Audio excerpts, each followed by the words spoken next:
Romanos capítulo 1 e verso 16. Eu falei verso primeiro, mas a gente vai ler o 16 e o 17.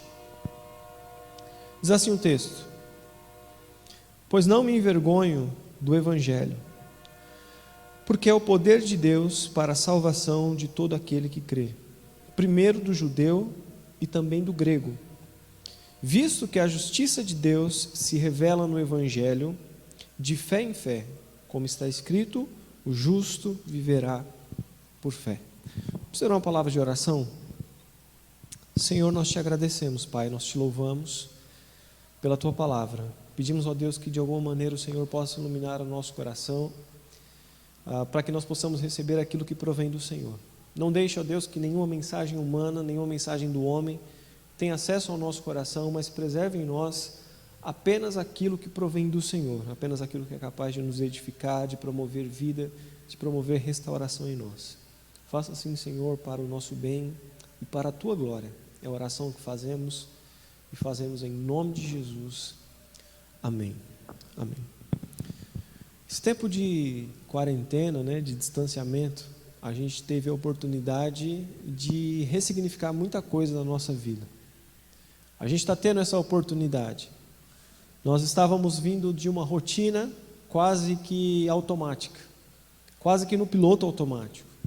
E essa pandemia, ela veio, e eu não acredito que ela tenha esse propósito, mas ela contribuiu para isso, para ressignificarmos muitas coisas na nossa vida. Para ressignificarmos, por exemplo, o que é uma vida devocional. Que uma vida devocional não se restringe aos limites do templo, desse lugar onde nós estamos. Também veio nos dizer ou nos fazer ressignificar o que é ser igreja. Muitos de nós ficamos mais perdidos que amendoim na boca de banguela, Perdidos porque não sabíamos mais como ser igreja, sem o ambiente religioso em qual estávamos inseridos e acostumados. Então há sim uma oportunidade de Deus para ressignificarmos tudo isso. E é como o Lipão falou aqui na devocional que ele trouxe para nós, que ao voltarmos para esse lugar a nossa mente possa ser transformada, para entendermos que não depende disso.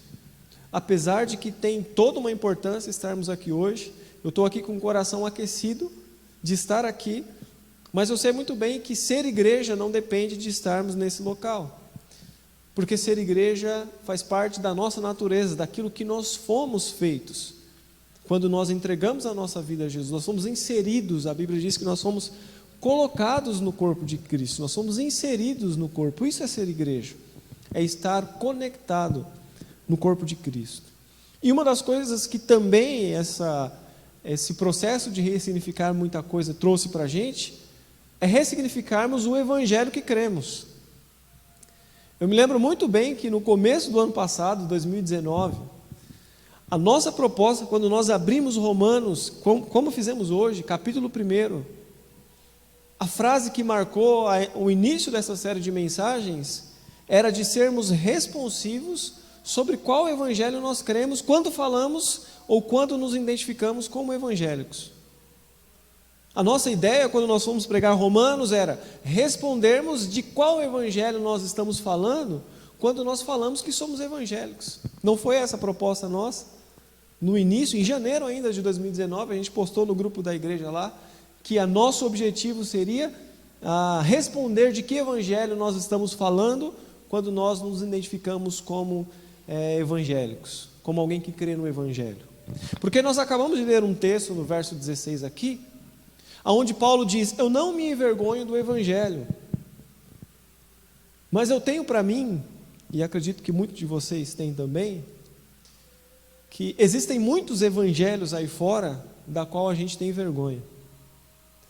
Existem muitos evangelhos que estão sendo anunciados como evangelho, do qual a gente olha e fala assim: eu estou com uma vergonha alheia de dizer que sou evangélico, de ser classificado entre esses.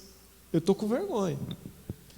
Essa semana a gente teve um caso que repercutiu demais, aquela garota de 10 anos. Todos ficaram sabendo, né?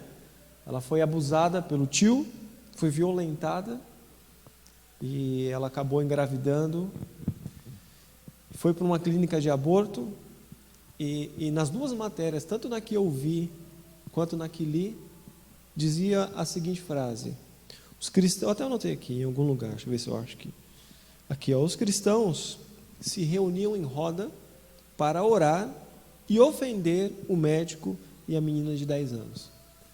Faz sentido na mesma frase oração e ofensa? De alguma maneira faz algum sentido para mim e para você os cristãos orarem e ofenderem? É desse evangelho que nós estamos falando? Não. Porque para mim uma menina de 10 anos não deveria estar segurando uma criança no colo. Para mim uma menina de 10 anos deveria segurar uma boneca no colo.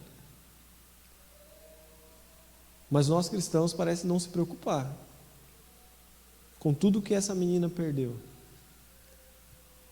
Porque muitas vezes a nossa religiosidade, a nossa lei, ela tem matado as pessoas. Então cabe a nós ressignificarmos o evangelho que nós falamos, que nós anunciamos. Eu não estou falando de fazer um evangelho novo. Eu estou falando de nós anunciarmos o evangelho que cremos. Quando nós estávamos em reunião para voltar aqui dos nossos cultos, surgiu uma questão, foi levantada por um dos membros da nossa igreja, que falou assim: mas tudo que a gente fala agora cai rápido na internet. E o Lelo gosta de falar besteira na internet, ele gosta. Então, certamente, vai cair algumas coisas na internet, a gente não vai ter mais controle. Daí, de repente, a nossa igreja pode ganhar uma fama, por alguma coisa que ela não é, porque alguém falou alguma coisa que não devia. E esse alguém certamente sou eu. E aí eu pensei, falei, poxa, eu acho que então a gente deveria fazer um grupo fechado e transmitir apenas para os membros da nossa igreja. Mas depois pensando, eu fiquei meditando, e pensando na seguinte questão, de que é necessário que nós levantemos a nossa voz. É necessário que a gente anuncie as boas novas de Jesus. É necessário que a gente erga a nossa voz e faça oposição a esses que dizem que é o evangelho de Jesus. É tempo de nós anunciarmos e falarmos: nós fazemos oposição a qualquer um que utilize o evangelho que não seja para a vida. Porque o que Paulo diz em Romanos 1,16, eu não me envergonho do evangelho porque é poder de Deus e salvação.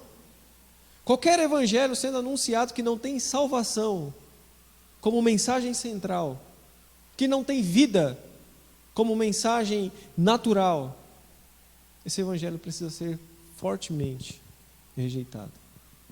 E aí nós estamos de novo com essa oportunidade de mergulharmos aqui no que disse Paulo para os romanos e compreender o evangelho que cremos. Eu queria, no verso 1, Romanos capítulo 1, verso 1, Paulo, servo de Cristo, chamado para ser apóstolo, separado para o evangelho de Deus. Olha como que Paulo encerra o versículo 1, dizendo que ele foi separado para o evangelho de quem? De Deus. Então o evangelho do qual Paulo está transmitindo para a igreja de Roma não é o evangelho dele mesmo, Paulo, mas o evangelho de Deus. O Lipão disse para nós aqui exatamente isso, que a verdadeira mensagem é Deus e Jesus Cristo. Paulo também defende isso. Eu estou anunciando o evangelho de Deus. E a maneira como Paulo se apresenta também é sensacional, porque Paulo diz assim, Paulo, servo de Cristo. Essa palavra servo do original significa doulos. O que é doulos? Para o romano, um doulos era uma palavra muito conhecida, muito famosa para eles. Porque quando o Império Romano conquistava uma província, uma cidade, ele trazia os seus despojos de guerra. E entre eles, às vezes, eles traziam algumas vidas que eram escravizadas. E essas pessoas que vinham como escravos eram chamados exatamente de doulos. Era alguém que era vendido no mercado de escravos e era alguém que não tinha, por exemplo, mais vontade própria, não poderia mais ter direito a uma projeção de futuro e, inclusive, a própria vida estava sob júdice do seu senhor. Então, esse doulos não tinha direito nem sequer à própria vida. Tudo isso estava debaixo do juízo do seu senhor. E Paulo vai escrever para a igreja de Roma e se apresentando exatamente dessa maneira. Paulo, um doulos de Cristo. E se eu tivesse uma conversa com Paulo, eu diria assim: Paulo, eu entendi o que você quis dizer. Você quis dizer Gálatas 2:20, porque parece que se encaixa certinho aqui, Paulo. Porque Gálatas 2:20 diz assim: já não vivo mais eu, mas Cristo vive em mim. E a vida que eu vivo hoje, eu vivo para Ele. Quando Paulo coloca aqui como sendo um doulos, é alguém que não tem mais vontade própria, é alguém que não tem mais projeção de futuro próprio, é alguém que a sua própria vida está entregue a Jesus Cristo. Paulo, um servo de Cristo, chamado para ser apóstolo. O evangelho que cremos também é o evangelho que aponta para nós que nós somos servos, que nós estamos aqui para servir. Jesus, nas suas últimas instruções para os seus discípulos, ele diz assim: entre os homens, o comum, o normal, é que o menor sirva o maior. Mas no meu reino, entre vocês, não será assim. Quem quiser ser maior, que sirva. Que sirva. Então o evangelho que cremos é um evangelho de serviço. É um evangelho que alcança as pessoas servindo. E Paulo diz também que ele foi chamado para ser apóstolo. Ao mesmo tempo que ele coloca uma humildade de servo, ele também diz da sua autoridade como um apóstolo, como um enviado por Jesus Cristo. E eu queria depois saltar para o verso 16, que foi o que nós lemos. Verso 16 não, verso 3, perdão, e verso 4, que diz assim, ó: com respeito a seu filho, o qual segundo a carne veio da descendência de Davi, foi designado filho de Deus com poder, segundo o Espírito de santidade, pela ressurreição dos mortos, a saber, Jesus Cristo, o nosso Senhor. O evangelho que cremos é o evangelho que diz que Jesus veio ao mundo em carne, que Deus se fez gente, que Deus se fez homem, que o Verbo encarnou e habitou entre nós. O evangelho que cremos é de um Deus que vestiu roupas humanas, que esvaziou-se da sua glória e foi encontrado em figura humana. O evangelho que cremos, e João, né, na sua carta, em 1 João capítulo 4, e verso 3, ele vai dizer assim: qualquer um que nega que Jesus veio em carne, essa pessoa é do espírito do anticristo. Então o evangelho que nós cremos aponta justamente que Jesus é o Verbo encarnado, é Deus feito homem, é Deus feito gente, é o Deus da glória encontrado em uma figura humana. O evangelho que nós cremos também diz que Jesus ressuscitou, como Paulo diz aí no verso 4. Foi declarado Filho de Deus pela ressurreição dentre os mortos. A gente falava na quinta-feira, na PIBEG Leitura, que tão importante quanto a morte de Jesus é a ressurreição dele. A ressurreição de Jesus aponta de que todo o plano divino foi perfeitamente concluído. Quando Jesus ressurge da morte, todas as trevas foram derrotadas. Todo o pecado foi colocado debaixo dos seus pés. Toda a justiça foi cumprida na cruz de Cristo. Porque a evidência que Jesus viveu uma vida sem pecado foi a sua ressurreição. A evidência de que somos pecadores é que nós vamos morrer. E aí você fala assim: então Jesus poderia ter morrido, poderia ter pecado, porque Jesus morreu também.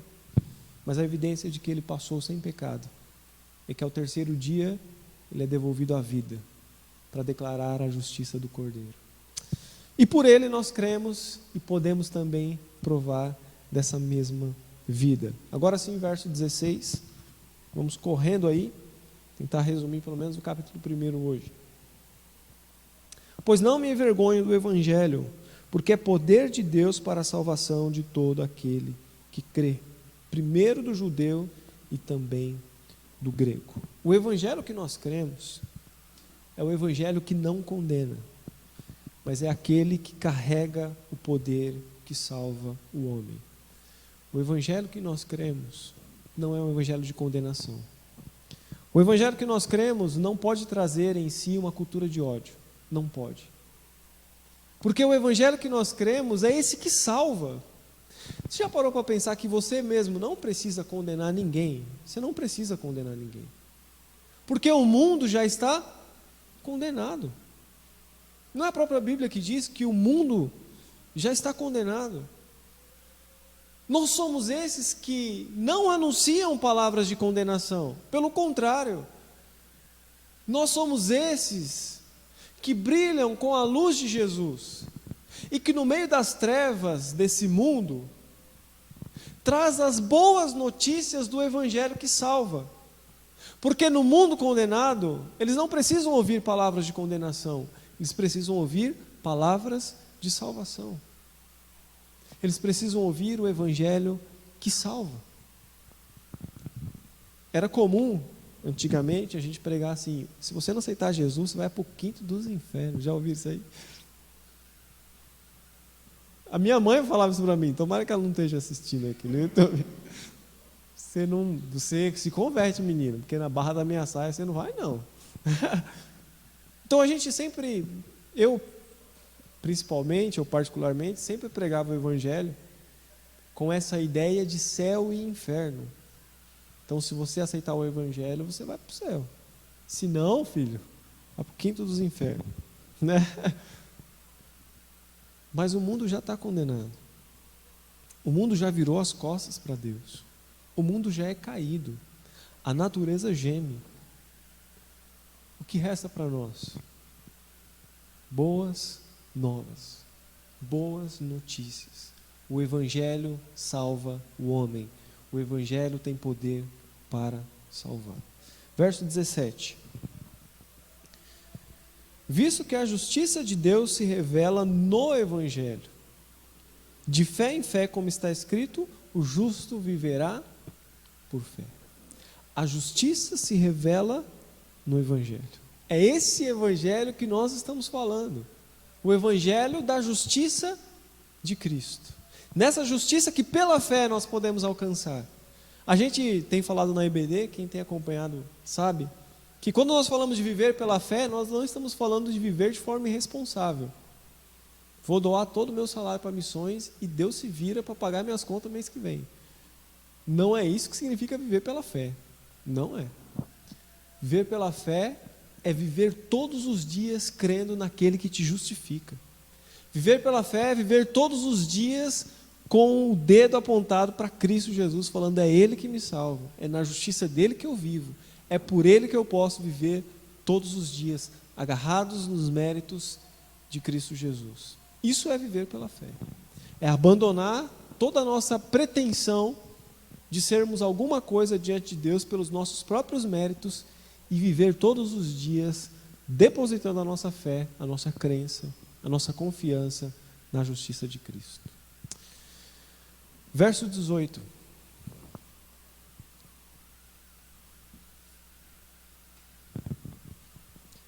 A ira de Deus se revela dos céus contra toda a impiedade e perversão dos homens que detêm a verdade pela injustiça. Porquanto o que de Deus se pode conhecer é manifesto entre eles, porque Deus lhe manifestou. Porque os atributos invisíveis de Deus, assim como seu eterno poder, como também a sua própria divindade, claramente se reconhece desde o princípio do mundo, sendo percebidos por meio das coisas que foram criadas, tais homens são indesculpáveis. Porquanto, tendo o conhecimento de Deus, não o glorificaram como Deus, nem lhe deram graças, antes tornaram-se nulos seus próprios raciocínios, obscurecendo-lhes o coração insensato. Cara, que texto, porque Paulo está falando do poder do evangelho, daquela coisa toda, e ele já chega na voadora, né? Já chega no verso 18, arrebentando todo mundo. E aí Paulo começa a dizer da condição humana, de que o homem tendo o conhecimento de Deus, conhecendo a Deus, quando a gente fala de conhecer, a gente está falando só de, eu ouvi falar, não, é o conhecimento, o homem tendo tido um relacionamento com Deus, não o glorificou como Deus. Na tradução de Eugene Peterson, ele vai dizer que o homem cuspiu na face de Deus. Outros teólogos vão dizer que o homem virou as costas para Deus. Esse texto revela toda a condição humana. Mais para frente aqui a gente pode ver uma lista de pecados que Paulo vai relacionar aqui. E o que Paulo vai relacionar nessa lista de pecados é não para tratar cada pecado individualmente. É para dizer assim, se você não está em um, provavelmente você está em outro. E se não tiver em nenhum dessa lista, ainda assim você é pecador. Porque nós rompemos com a fonte da vida. Porque nós viramos as costas para o nosso Criador. Porque nós saltamos para fora da vida e achamos que vamos continuar vivendo. Porque o homem, na sua pretensão, achou que seria melhor viver sem Deus. Achou que seria autossuficiente em relação a Deus. O homem rompe com a fonte da vida e achou que continuaria vivendo. E quando nós falamos aqui da ira de Deus, ou Paulo vai dizer aqui da ira de Deus, eu definitivamente mudei todo o meu pensamento sobre a ira de Deus depois que meditei profundamente nesse texto. Porque nós percebemos aqui que a ira de Deus não é aquela ira que vai descer o fogo do céu e vai consumir o planeta. Não é aquela ira que a mão de Deus vai pesar sobre você, hein? Cuidado. Ou não é aquela ira que a gente vai falar assim, olha, Deus vai te mandar para o inferno. Eu ressignifiquei o que é a ira de Deus por causa desse texto aqui. Porque se você acompanhar comigo alguns versos, você vai entender o que significa a ira de Deus, assim como eu entendi de uma maneira diferente. Talvez eu esteja errado, mas eu estou sendo muito sincero da maneira como compreendo a ira de Deus. Se você acompanhar comigo aí no verso 17.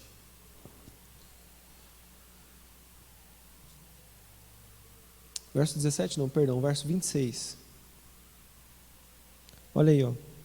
Por causa disso, os entregou Deus às paixões infames. Então o que Paulo está dizendo é que Deus entrega o homem às suas próprias paixões. Ainda, né, no verso 28, olha o que diz aí.